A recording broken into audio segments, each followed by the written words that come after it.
Hola, ¿qué tal? Para Brea Visión, ya transmitiendo desde Los Ángeles, California, San Diego, Baja California, Tijuana, México, a través del canal 50.3. El día de hoy nos encontramos aquí en el Wings, que está ubicado en Fray Servando, y con nosotros está un buen amigo, que es Oscar Moa, a quien conozco ya de hace tiempo. También tiene una asociación civil que se llama Libertad y Dignidad, pero antes que nada, muy buenas tardes, Oscar. ¿Qué tal, Daniel? ¿Cómo estás? Oscar, ahorita el tema religioso, hemos visto las reformas religiosas que en estos últimos años se han dado referente a este tema. Vimos lo del artículo 24 constitucional, el artículo 3 y bueno, una serie de modificaciones. Ahorita hay un tema muy calientito en los medios de comunicación referente a la nueva reforma del pago de impuestos de las iglesias. ¿Nos podrías platicar algo referente a este tema? Bien, las iglesias pagan impuestos desde su creación. Las asociaciones religiosas aquí en México tienen un registro a través de la Secretaría de Gobernación.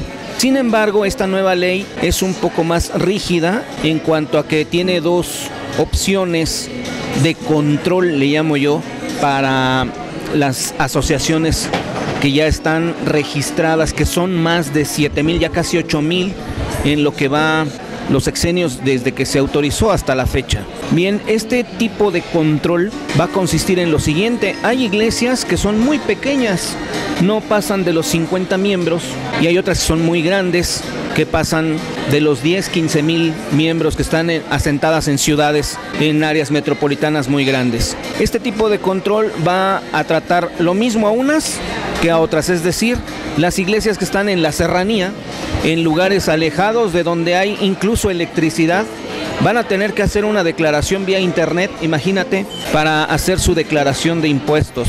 ¿Qué impuestos pueden declarar estas personas, estas asociaciones religiosas? Bueno, quizá no puedan declarar, pero tienen que hacer su declaración en ceros. De una manera impositiva, el gobierno va a tratar lo mismo a una iglesia con ese número de miembros tan grande que a una iglesia pequeña. Así que va a tener el control y va a tener el poder de decidir si le niega el registro a una, si se lo cancela, si se lo permisiona, y a una iglesia grande igual va a tener esa salvedad. Aquí, por ejemplo, de la población, en un 80% quizá son católicos, es decir, la Iglesia Católica representa un poder tanto económico como cultural, como social, como político, más político que religioso. Así que esta iglesia tiene el control tanto de medios de comunicación como de escuelas. El 90% de la educación en México es privada y ese 90% está en manos del clero. Lo manejan sacerdotes, son rectores de universidades de mucho prestigio que son de paga, que cobran grandes cantidades, y por ahí la Iglesia Católica puede solventar los gastos que va a presentar ante Hacienda, cosa que no pueden hacer las otras iglesias que son minoritarias en el país. Así que hay una desventaja demasiado grande, muy grande en ese sentido, del pago de impuestos. Vimos con lo del artículo 24 constitucional que supuestamente iba a haber una equidad también con todas las religiones, entre comillas. Referente a este tema, obviamente en la Constitución Política Mexicana también marca referente a los principios de equidad. ¿Qué nos puedes decir referente a este principio de equidad en cuanto a todas las religiones que hay en nuestro país? No lo hay, y te voy a dar un simple dato. Antes de que terminara su mandato, el anterior presidente Felipe Calderón, 2 años antes, inauguró la Plaza Mariana. La Plaza Mariana es un predio de 20 hectáreas. Al recibir esto en condonato, el gobierno del Distrito Federal lo otorgó a la Iglesia Católica, lo cedió, se lo regaló, y la Iglesia Católica inmediatamente empezó a construir nichos para que cuando muera la gente ellos puedan tener una sepultura y sus restos. Y esto lo empezó a vender. Estos nichos cuestan X cantidad y los empezó a vender a la población. Para las iglesias evangélicas no hay ni siquiera láminas, no hay ni siquiera un tipo de apoyo material, únicamente migajas, mientras que a la Iglesia Católica se le ceden predios de ese tamaño.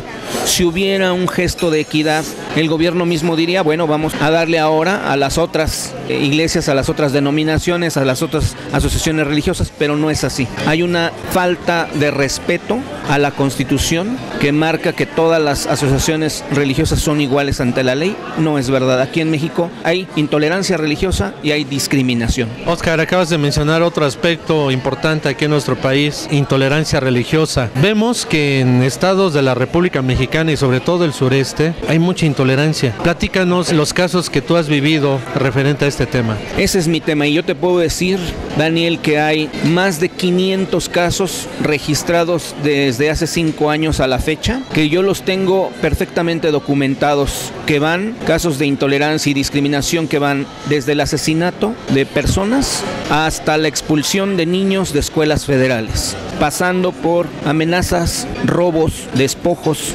secuestros, violación de mujeres y todo tipo de arbitrariedades por el simple hecho de pertenecer a una religión distinta a la católica aquí en México. El gobierno reconoce a algunos, el gobierno minimiza a todos y les pone una connotación de caso entre particulares. Sin embargo, sí es un caso que deriva muchas veces en la cuestión cultural, económica, incluso política, pero que tiene su origen en un asunto religioso. El gobierno, la Constitución en México dicen que hay plena libertad de culto. Eso está expresado muy bonito en papel, en varios artículos constitucionales, sin embargo, en la praxis no es así. Hay discriminación y hay intolerancia. Hay favoritismo por parte del gobierno hacia el alto clero y hay discriminación hacia las minorías religiosas. Llámese como se llamen. Y te repito, hay despojos, hay amenazas de muerte, hay expulsiones masivas. Tenemos más de 2,000 personas que en este momento, después del segundo informe de gobierno del presidente Enrique Peña Nieto, hay más de 2,000 personas que han sido desplazadas, despojadas de sus pertenencias exclusivamente por motivos religiosos. Oscar, hay muchos casos en tu asociación civil que es Libertad y Dignidad. ¿Algún caso que te haya causado ahora sí que mucha polémica? Un caso en especial. Sabemos que hay muchos, pero uno. Hace algunos años expulsaron a más de 500 personas, a casi 500 personas de un poblado que se llama San Miguel Aloapan, en Oaxaca. Este caso de San Miguel Aloapan fue muy significativo porque la gente que fue expulsada por ser de una iglesia distinta a la mayoritaria tuvo que asentarse en un poblado muy cerca de la capital y algunos de sus integrantes tuvieron que ir a trabajar como indocumentados a Estados Unidos. Algunos de ellos, estando allá, tuvieron hijos, es decir, son ciudadanos norteamericanos.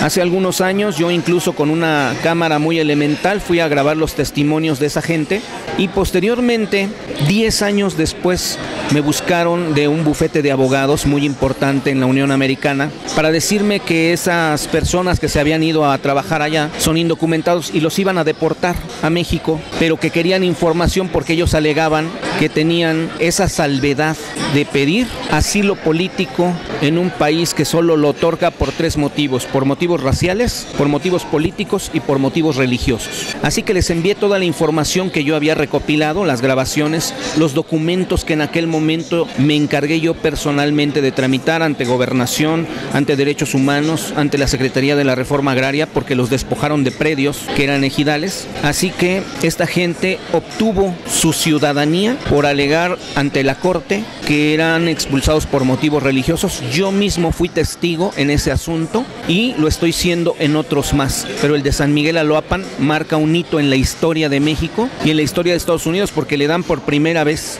documentadamente a un ciudadano mexicano la ciudadanía norteamericana por motivos religiosos. Pues Oscar, te agradecemos esta entrevista, muchísimas gracias. Que estés muy bien. Informó para Berea Visión Daniel Cruz Benítez, corresponsal de México. Nos vemos en la siguiente cápsula informativa. Muchas gracias.